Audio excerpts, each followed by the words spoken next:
Hello friends, ఈరోజు మనం రొట్టెలతో ఉప్మా ఏ విధంగా ప్రిపేర్ చేసుకుందామో చూద్దాం.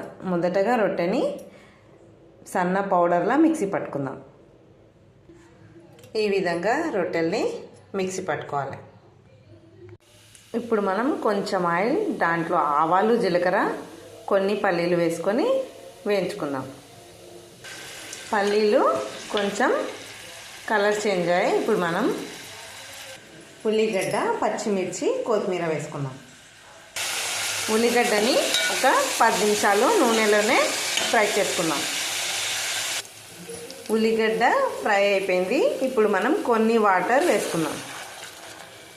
అదేవిధంగా కొంచెం తగినంత ఉప్పు, పసుపు కూడా వేసుకుందాం. నీళ్ళు మరిగిపోయాయి. ఇప్పుడు మనం మిక్సీ పట్టుకున్న రొట్టె పిండిని వేసుకుందాం. రొట్టె మెత్తపడడానికి మనం వాటర్ వేసుకుంటాము. ఒక 5 నిమిషాలు మూత పెట్టి మగ్గనిద్దాం.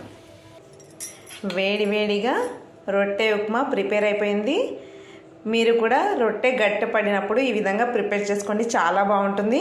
నచ్చితే కనుక లైక్ చేయండి, షేర్ చేయండి, సబ్స్క్రైబ్ చేయండి. Thank you everyone.